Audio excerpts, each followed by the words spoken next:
जय माता दी दोस्तों गुप्त नवरात्रि की जो कथा आज हम आपको सुनाने जा रहे हैं वो कथा शायद ही आपने कभी सुनी होगी।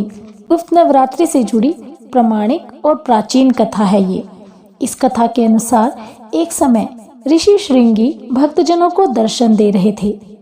अचानक भीड़ से एक स्त्री निकल कर आई और करबद्ध होकर ऋषि श्रृंगी से बोली कि मेरे पति दुर्व्यसनों से सदा घिरे रहते हैं, जिस कारण मैं कोई पूजा पाठ नहीं कर पाती, धर्म और भक्ति से जुड़े पवित्र कार्यों को नहीं कर पाती, यहाँ तक कि ऋषियों को उनके हिस्से का अन्न भी समर्पित नहीं कर पाती। मेरा पति मांसाहारी है, जुआरी है, लेकिन मैं माँ दुर्गा की सेवा करना चाहती हूँ।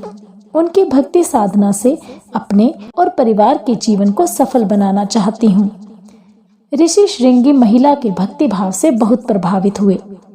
ऋषि ने उस स्त्री को आदरपूर्वक उपाय बताते हुए कहा कि वासंतिक और शारदीय नवरात्रों से तो आम जनमानस परिचित है, लेकिन इसके अतिरिक्त 2 नवरात्र और भी होते हैं जिन्हें गुप्त नवरात्र कहा जाता है। उन्होंने कहा कि प्रकट नवरात्रों में 9 देवियों की उपासना होती है और गुप्त नवरात्रि में 10 महाविद्याओं की साधना की जाती है। इन नवरात्रों की प्रमुख देवी स्वरूपा का नाम सर्वैश्वर्य कारिणी देवी है। यदि इन गुप्त नवरात्रि में कोई भी भक्त माता दुर्गा की पूजा साधना करता है तो माँ उसके जीवन को सफल कर देती हैं। ऋषि श्रृंगी ने आगे कहा कि लोभी, कामी, व्यसनी, मांसाहारी तथा पूजा पाठ न कर सकने वाला भी यदि गुप्त नवरात्रि में माता की पूजा करता है तो उसे जीवन में कुछ और करने की आवश्यकता ही नहीं रहती। उस स्त्री ने ऋषि श्रृंगी के वचनों पर पूर्ण श्रद्धा करते हुए गुप्त नवरात्रि की पूजा की। माँ उस पर प्रसन्न हुई और उस स्त्री के जीवन में परिवर्तन आने लगा। उसके घर में सुख शांति आ गई। पति जो गलत रास्ते पर था सही मार्ग पर आ गया। गुप्त नवरात्रि की माता की आराधना करने से उसका जीवन पुनः खिल उठा। बोलिए अम्बे जगदम्बे माता की जय। गुप्त नवरात्रि के दूसरे दिन माँ काली के एक स्वरूप महाविद्या तारा देवी की पूजा अर्चना की जाती है। तारा देवी को शमशान की देवी कहा जाता है। पौराणिक कथाओं के अनुसार जब समुद्र मंथन के समय भगवान शिव ने विषपान किया था, जिससे उनके शरीर में बहुत ही जलन और कई प्रकार की तकलीफें हुई। ऐसे में माँ काली के दूसरे स्वरूप तारा देवी ने भगवान शंकर को स्तनपान करवाया था, तब जाकर विष की जलन शांत हुई थी। तारा देवी माँ काली का ही रूप है।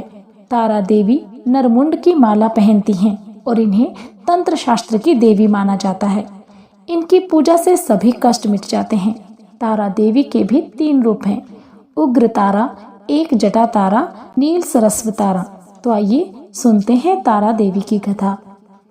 पौराणिक मान्यताओं के अनुसार तारा देवी की उत्पत्ति मेरु पर्वत के पश्चिम भाग में चोलना नदी के तट पर हुई और हयग्रीव नाम के दैत्य के वध हेतु देवी महाकाली ने ही नील वर्ण धारण किया था। सबसे पहले स्वर्गलोक के रतन द्वीप में वैदिक कल्पों से युक्त तथ्यों तथा वाक्यों को देवी काली के मुख से सुनकर शिवजी अपनी पत्नी पर बहुत प्रसन्न हुए।